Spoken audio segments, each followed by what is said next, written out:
बघा मित्रांनो, आपण गणितामधला महत्त्वाचा टॉपिक पाहतोय, व्यावहारिक अपूर्णांक. मित्रांनो, अपूर्णांकामध्ये 3 प्रकार पडतात. हा अपूर्णांकामध्ये पहिला म्हणजे व्यावहारिक अपूर्णांक, दुसरा दशांश अपूर्णांक आणि तिसरा व्यवहारी अपूर्णांक, दशांश अपूर्णांक आणि तिसरा जर विचारला तर पूर्णांकयुक्त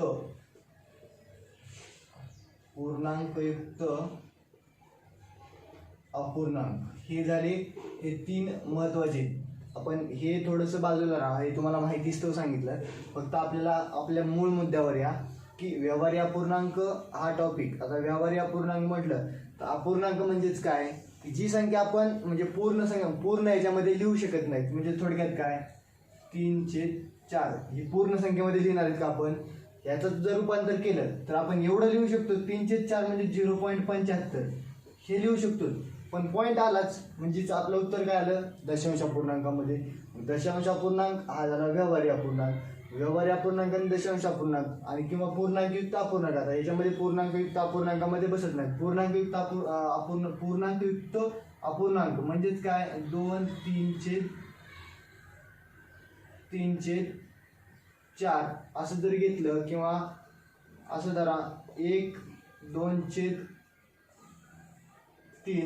ही झाला 1 ही पूर्ण संख्या आहे आणि 2/3 ही कशी आहे अपूर्ण संख्या आहे. म्हणजे पूर्णांकयुक्त अपूर्ण म्हणजे पूर्णांकयुक्त अपूर्णांक संख्या. याच्यामध्ये आपण हे 3 टाईप असे पडतात. पण आपण सध्या एक एक टाईप पाहून घेऊ. तसं विचार केला तर याच्यावर जास्त प्रश्न विचारत नाहीत. एक तर तुम्हाला या टाईपमध्ये क्वेश्चन विचारतात. काय विचारतात की पुढील असे 4 ऑप्शन दिलेले असतात आणि याच्यात सांगितलं असतं की तुम्हाला पुढीलपैकी लहान अपूर्णांक किंवा पुढीलपैकी मोठा अपूर्णांक. पोलीस भरतीला याच्यापेक्षा जास्त तुम्हाला अवघड विचारत नाही. तुम्हाला आता याच्यामध्ये आणखीन एक टाईप आहे. कुठला टाईप की तुम्हाला ते क्रमानं लावायला सांगतात की बाबा चढता क्रम किंवा उतरता क्रम. हे पोलीस भरतीला सहसा विचारत नाही. पोलीस भरतीला विचारतात काय तुम्हाला एक असं हे दिलेलं असतं, संख्या दिलेल्या असतात आणि या संख्येमध्ये काय करायला असतं तुम्हाला की यापैकी लहान अपूर्णांक किंवा यापैकी मोठा अपूर्णांक हे तुम्हाला ओळखायचं विचारलेलं असतं. मग मित्रांनो, आता या 4 संख्या आहेत. या 4 संख्येपैकी आपण लहान किंवा मोठा कसा ओळखणार. तर मित्रांनो, याला दुसऱ्या पद्धतीने कसं सोडवायचं तेही सांगतो. परंतु हे एक लिहून घ्या त्याच्यावर तुमच्या नोटबुकमध्ये. ही एक कन्सेप्ट आहे. काय म्हणते ते, छेदातील संख्या ही अंशातील संख्येपेक्षा 1ने काय म्हणते, छेदातील संख्या ही अंशातील संख्येपेक्षा 1ने मोठी आहे. कोणती संख्या, छेदातील संख्या ही अंशातील संख्येपेक्षा 1ने मोठी असल्यास ज्या अपूर्णांकाचा छेद व अंश मोठा असतो तो अपूर्णांक मोठा व ज्या अपूर्णांकाचा छेद व अंश लहान असतो तो अपूर्णांक लहान. मग यानुसार काय होते बघा, छेदातील संख्या ही 1ने काय म्हणते, छेदातील संख्या अंशातील संख्येपेक्षा, ही छेदातली संख्या ही झाली अंशातली संख्या. छेदातील संख्या ही अंशातील संख्येपेक्षा 1ने मोठी आहे. बघा 5 आणि लगेचची पुढची संख्या 6 म्हणजे 5 आणि 6 मध्ये फरक कितीचा आहे, 1चा. मग काय 5 पेक्षा 6 1ने मोठे आहे. मग तेच सांगते आपल्याला 1ने मोठी असल्यास ज्या अपूर्णांकाचा छेद व अंश मोठा तो अपूर्णांक मोठा. मग आता याच्यापैकी बघा जर काढलं तर याच्यापैकी छेद व अंश कोणत्या संख्येचा मोठा आहे, इथं 11 आणि इथं 12 आहे. 8, 9, 2, 3, 5 आणि 6 यापैकी छेद कोणत्या अपूर्णांकाचा छेद आणि अंश हा मोठा आहे, तर या अपूर्णांकाचा मोठा आहे. मग हा अपूर्णांक कसा झाला, हा अपूर्णांक झाला मोठा. आणि जर आता आपल्या प्रश्नामध्ये काय विचारले, मोठा विचारले का, नाही तर काय विचारले, लहान विचारले. मग या अपूर्णांकामधील लहान अपूर्णांक म्हणजेच काय, ज्याचा छेद व अंश हा लहान असतो त्या अपूर्णांकाला आपण लहान अपूर्णांक म्हणतो. आता याच्यामधील सगळ्यात लहान कोणता आहे, 2/3. मग हा याचं उत्तर काय झालं, हा झाला लहान, हा झाला मोठा. हा लहान, हा मोठा. मग समजलं का, एकच एवढी डेफिनेशन लक्षात ठेवा. याच्यानंतर आता मी तुम्हाला लगेच सांगतो की ते आता एवढं सगळं म्हणजे हे लक्षात राहीलच किंवा नाही राहील. जर लक्षात नाही राहिलं तर काय करणार हे आपण लगेच पाहू. फक्त एवढं लक्षात ठेवा, छेदातील संख्या ही अंशातील संख्येपेक्षा एकने मोठी असल्यास ज्याचा छेद व अंश मोठा तो अपूर्णांक मोठा व ज्याचा छेद व अंश लहान तो अपूर्णांक लहान. एवढी फक्त डेफिनेशन लक्षात ठेवा. आता याच्यानंतर ही तुमच्या नोटबुकमध्ये लिहून घ्या. मी तुम्हाला की जर ही डेफिनेशन जर लक्षातच नाही राहिली तर काय करणार आपण परीक्षेमध्ये? मग काय अशी गोळी मारायची, बसली तर बसली नाही तर नाही. याच्याशिवाय आपल्याकडे पर्याय असतो दुसरा तर नाही. मग याच्यासाठी आपण काय करणार की मार्क जाता कामा नये. जरी आलं तरी पण याच्यावर मार्क जाता कामा नये. मग आपण काय करू, एक याच्यामध्ये शॉर्टकट म्हणण्यापेक्षा तुम्हाला एक हेच आहे, ट्रिकच आहे ती पण एक लक्षात ठेवा. हे सगळ्यांना समजलंय का? जर हे जर तुम्हाला कोणाला नाही समजलं तर आणखीन एक बघा, तुम्हाला एक पद्धत सांगतो. दुसरी काय करायचं माहिती आहे का, की ह्या दोन अपूर्णांकामध्ये अगोदर कम्पेअर करून घेऊ. काय की 5/6 आणि 2/3. आता काय करायचं मित्रांनो माहिती आहे का, ह्या दोघांचा गुणाकार करायचा तो अंशामध्ये लिहायचा आणि 6चा आणि 2चा गुणाकार करायचा तो छेदामध्ये लिहायचा. आता 5 आणि 3चा गुणाकार 5 × 3 किती, 5 × 15. 6 × 2 किती, 6 × 2 12. आता याला आपण म्हणजे हे करू नका, भाग देत बसू नका, कारण आपल्याला काय करायचंय मोठा किंवा लहान कोणता हे डिसाईड करायचंय. मग आता बघा या दोन्हीपैकी मोठी संख्या कोणती आहे, 15 की 12? 15. मग आपल्याला काय काढायचं आहे, लहान काढायचं. मग आपल्याला कोणती घ्यायची संख्या, लहान संख्या घ्यायची. लहान संख्या म्हणजे छेदातली संख्या. जर मित्रांनो छेदातली संख्या आली तर तो हा अपूर्णांक मोठा आहे समजायचं. हा अपूर्णांक ज्याचा अंश मोठा तो अपूर्णांक मोठा, ज्याचा छेद मोठा तो अपूर्णांक मोठा, ज्याचा छेद लहान तो अपूर्णांक लहान.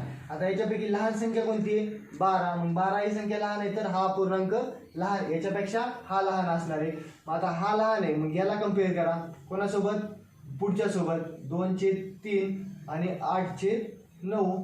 आता बघा हा कम्पेअर कसा करायचा, याचा आणि याचा गुणाकार, याचा आणि याचा गुणाकार तिरकस. म्हणजे 9 × 2 = 18 आणि 3 × 8 = 24. ही झाला यांच्यामध्ये फरक.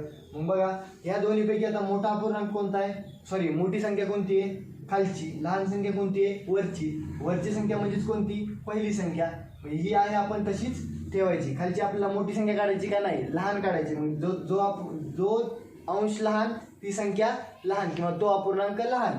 मग बघा आता ह्याच्यामध्ये ही लहान आहे ही मोठी आहे, मग ही बसणार आहे का, नाही बसणार. आता लगेच पुढे कम्पेअर कोणासोबत करायचा, याच्यासोबत करायचं. याचा याच्यासोबत कम्पेअर करा, 2/3 आणि 11/12.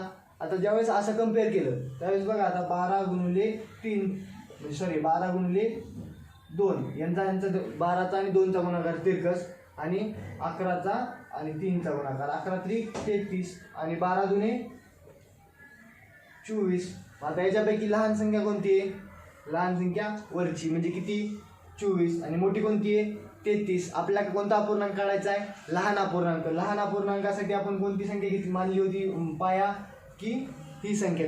आपण डिसाईड कुठून करत आलो, पहिल्यापासून डिसाईड करत आलो की पहिला या दोन संख्येमध्ये कम्पेअर केलं, याच्यामधला जो अपूर्णांक लहान आहे तो अपूर्णांक आपण ठेवला, जो मोठा आहे तो कट केला.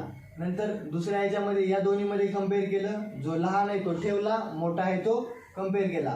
परत नंतर तिसऱ्या स्टेपमध्ये काय केलं, हा या दोन्हीमध्ये कम्पेअर केलं, जो लहान आहे तो घेतला आणि मोठा आहे तो कट केला. मग लहान कोणता आला याच्यामध्ये, 2/3. हे झालं त्याचं उत्तर. हे थोडंसं मित्रांनो समजायला किचकट जाईल, परंतु एकदा समजलं की तुम्हाला याच्यामध्ये एकदम फास्ट क्रिया करता येतील. पण हे जरी नाही समजलं तरी पण तुम्ही ते डेफिनेशन लक्षात ठेवा. डेफिनेशन लक्षात ठेवण्याचा प्रयत्न केला तर मित्रांनो बऱ्यापैकी अडचणी येत नाही. समजलं का हा टाईप? याच्यानंतरचा आपण नेक्स्ट टाईप घेऊ. आपण लहान पाहिला, आता याच्यानंतर आपण काय करतोय, मोठा पाहतोय.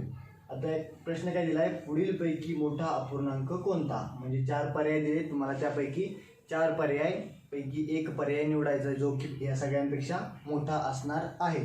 मित्रांनो एक डेफिनेशन लक्षात ठेवायची एवढी. काय म्हणते, ज्या अपूर्णांकाचा छेद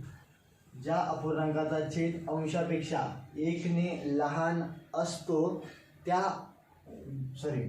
अपूर्णांकाचा छेद अंशापेक्षा 1ने लहान असल्यास तो अपूर्णांक म्हणजेच जो अपूर्णांक आहे, 4 अपूर्णांक आहेत, त्यापैकी ज्याचा अंश व छेद हा मोठा असतो तो अपूर्णांक लहान असतो, आणि ज्याचा अंश व छेद हा मोठा असतो तो लहान, आणि लहान असतो तो मोठा. म्हणजे थोडक्यात काय तर बघा, याचा अंश हा छेदापेक्षा कसा आहे, अंश हा छेदापेक्षा 1 ने मोठा आहे. मग मित्रांनो, ज्याचा अंश हा छेदापेक्षा 1 ने मोठा आहे त्या अपूर्णांकामध्ये, या 4 अपूर्णांकामध्ये ज्याचा छेद व अंश हा मोठा असतो तो अपूर्णांक लहान, आणि ज्याचा छेद व अंश हा लहान असतो तो अपूर्णांक मोठा असतो. याचा अर्थ असा होतो. तर बघा मित्रांनो, आता मग जर आपल्या डेफिनेशननुसार जर जायचं झालं तर मग बघा आपला काय म्हणता ते, ज्याचा छेद व अंश हा लहान आहे तो अपूर्णांक मोठा. मग यापैकी आता छेद आणि अंश लहान कोणता आहे, 7/6, 12/11, 19/18, 9/8. यापैकी लहान कोणता आहे हा. मग ज्याचा छेद व अंश लहान तो अपूर्णांक हा काय झाला, मोठा झाला, तो अपूर्णांक मोठा. आता याच्यापैकी जर विचार केला, जर याच्यामध्ये जर विचारलं की लहान अपूर्णांक कोणता, लहान अपूर्णांक कोणता येईल, ज्याचा छेद व अंश हा मोठा असतो तो अपूर्णांक लहान असतो. मग याच्यापैकी मोठा अपूर्णांक कोणता आहे, 19/18, 12/11 आणि 9/8. याच्यापैकी मोठा कोणता आहे, हा आहे. मग हा काय झाला आपला, ज्याचा छेद व अंश मोठा तो अपूर्णांक लहान, म्हणजेच उलट. समजलं मित्रांनो, हे मोठा हा लहान, ह्या दोन कन्सेप्ट. जर याचा जर मगाशी प्रमाणे जर म्हणजे हे केलं, जर सोडवण्याचा प्रयत्न केला कम्पेअर म्हणजेच तुलना करून जर सोडवण्याचा प्रयत्न केला तर बघा कसं सोडवायचं.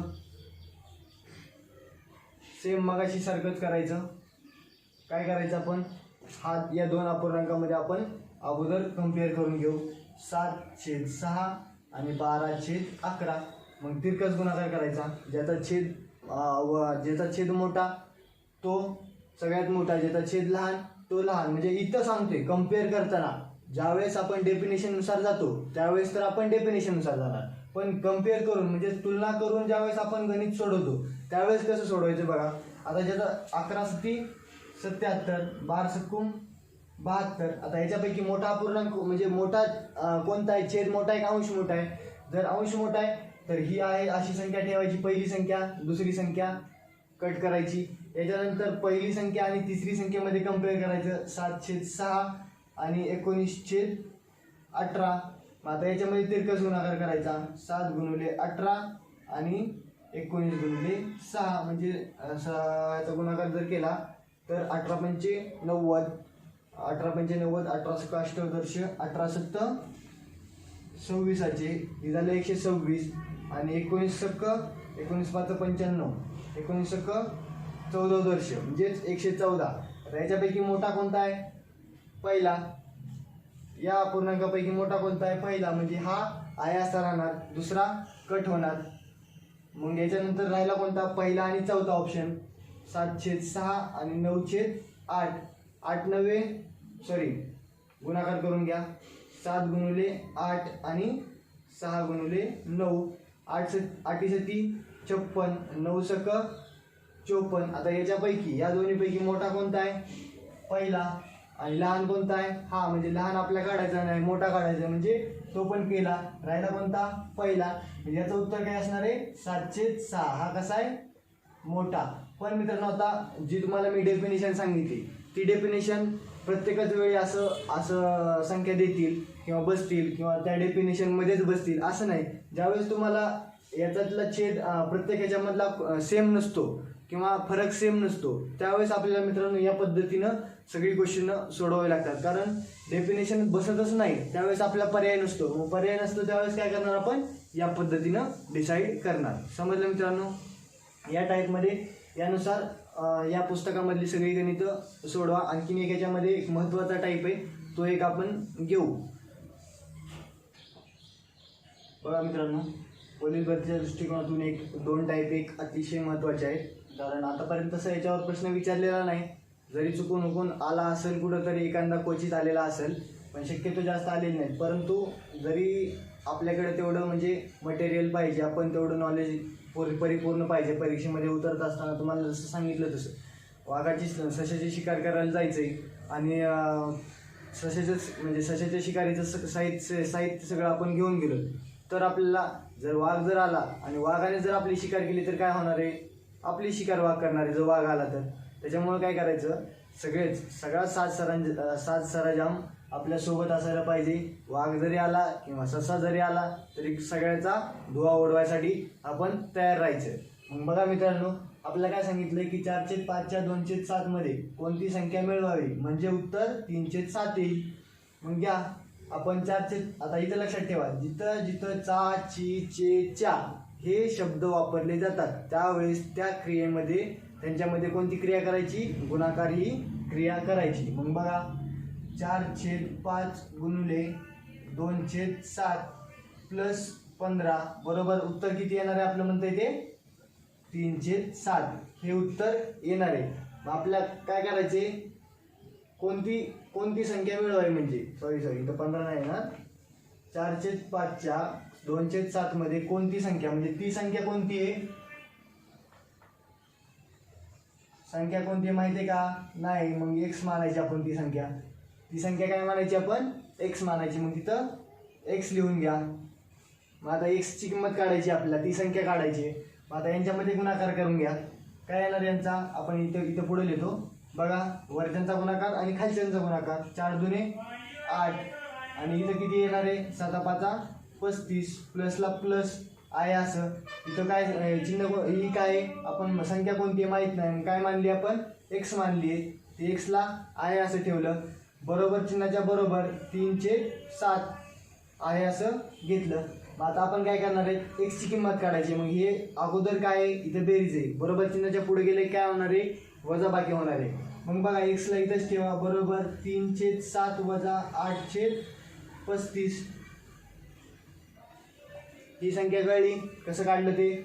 हा अपूर्णांक आहे असा उचलला, बरोबर चिन्हाच्या पुढे घेतला आणि दोघांच्या इथे क्रिया अगोदर बेरजेची होती. बरोबर चिन्हाच्या पुढे गेले कोणती क्रिया होणार आहे? वजाबाकीची क्रिया होणार. मग आता आपल्याला काय करायला लागणार? इथे वजाबाकी करताना अपूर्णांकामध्ये छेद समान करून घ्यावा लागणार.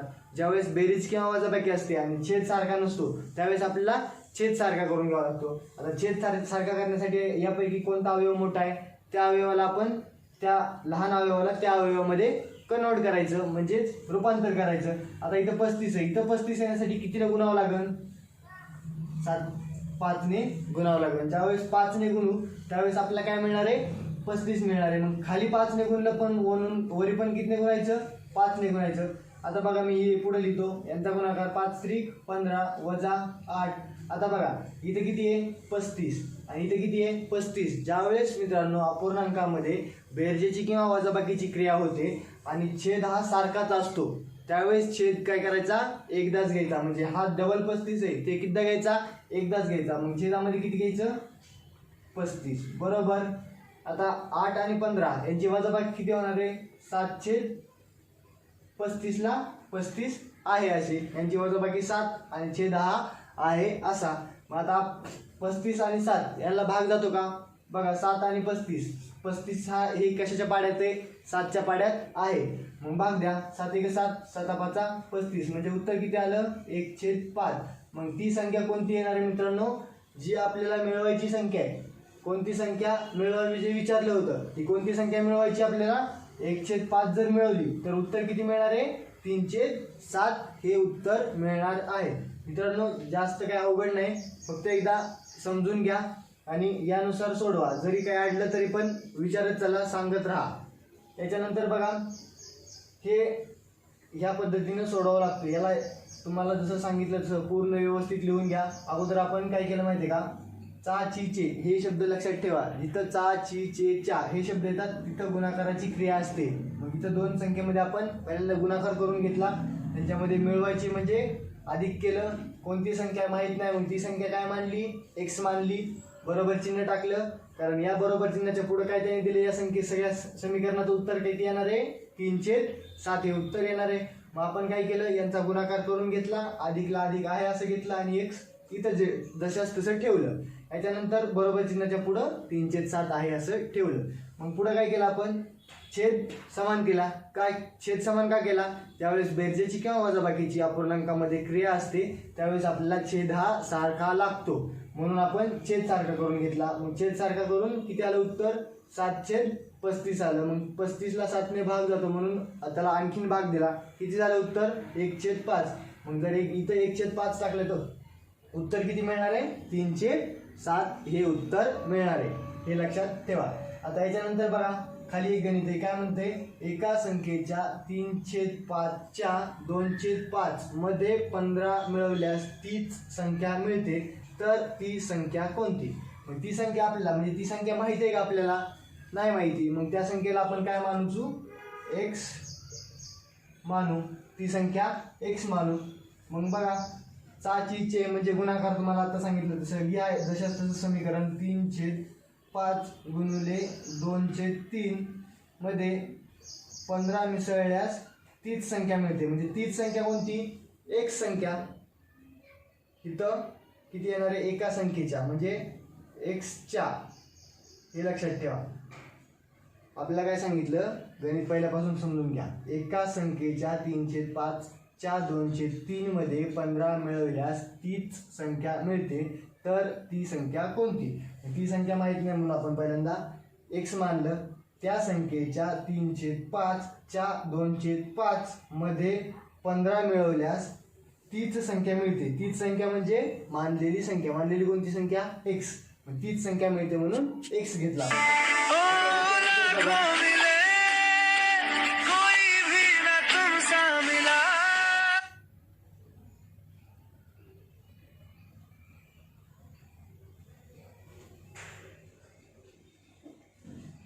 आता याच्यानंतर बघा आपण कंटिन्यू पुढे करू. हे बघा हे 3ला हे 3 गेलं कारण 3 1 3 3 1 3 पूर्ण गेलं. राहिले किती 2/5. मग 2ने x ला गुणलं. मी इथं पुढे घेतो बघा 2 गुणिले x किती येणार आहे 2x छेद 5ला 5 आहे असा प्लसला प्लस हे पुढचं चिन्ह जशाच तसं घेतलं. पुढे किती आहे 15 आहे बरोबर x ला x कारण आपल्याला x काढायचा आहे. मग छेद इथं 5 आहे इथं काहीच नाही. मग काहीच नाही म्हणजे आपल्याला काय करायला लागेल त्यांची बेरीज किंवा वजाबाकी करताना छेद समान करावं. याच्या खाली काहीच नाही म्हणजे काय असतो 1 असतो. मग 1ला कितीने गुणावे म्हणजे 5 येईल. तर मित्रांनो 5ने गुणावे मग गुणिले 5 केलं आपण. मग बघा इथं खाली घेतो 2x अधिक 15/5 75. इथं 5ने गुणले हे लक्षात ठेवा. गुणिले 5 15/5 75 भागिले इथं 5 आहे इथं 5 आहे. आता सांगितलं तसं ज्यावेळेस छेद सारखा असतो त्यावेळेस एकदाच घ्यायचा. किती आला 5 आला बरोबर. 2x अधिक 75 भागिले 5. मग पुढे घेतो बघा इकडं 2x अधिक 75 भागिले 5 बरोबर 5x. सॉरी 5 नाही x येणार. हा x आहे असा. मग मित्रांनो आता छेद हा 5 आहे. हा छेद पुढे गेला काय होणार आहे गुणणार आहे. मग 5 इथं काय करतोय भागतोय बरोबर चिन्हाच्या पुढे गेले काय करणार गुणणार. मग बघा 2x अधिक 75 बरोबर 5 गुणिले x. म्हणजेच या 5 गुणिले x च्या ऐवजी मी काय लिहू शकतो 5x आणि किंवा 5 गुणिले x या दोन्हीचा अर्थ सारखाच आहे. मग मित्रांनो बघा आपल्याला काय काढायचं x ची किंमत काढायची. मग x एका साईडला आणि पूर्णांक एका साईडला. मग x इथं किती घेऊ 75 घेऊ. हे अधिक वजा सॉरी इथं अधिक 2x आहे बरोबर चिन्हाच्या पुढे गेले काय करणार आहे वजा होणार आहे. मग पुढे किती आहे 5x वजा 2x याचं उत्तर किती येणार आहे 3x बरोबर 75. आता x ची किंमत काढायची आहे. x ला तिथंच ठेवायचा. मी थोडंसं इथं घेतो लक्ष घ्या. हा x ला इथंच ठेवला आणि काय केलं 75 भागिले 3 केलं. मग किती आलं उत्तर 25. मग x बरोबर किती आला इथं बघा x बरोबर 25. मग आपल्याला ती संख्या काय मानली होती आपण x. मग ती x मानलेली संख्या किती आली 25. हे झालं त्याचं उत्तर. जर मित्रांनो याच्यामध्ये आणखीन काही समजलं नसेल तर परत आम्हाला विचारा. जर काही क्वेश्चन सोडवताना काही अडचणी आल्या तर विचारत चला सांगत चला बोलत चला. त्याच्यामुळे तुमचा सराव होईल तुमच्या अडचणी दूर होत राहतील. धन्यवाद मित्रांनो. या पूर्ण टॉपिकवर पूर्ण सगळी क्वेश्चन याच्यातली सोडवा. तुम्हाला जेवढे टाईप सांगितले तेवढे टाईप सोडवून घ्या. धन्यवाद.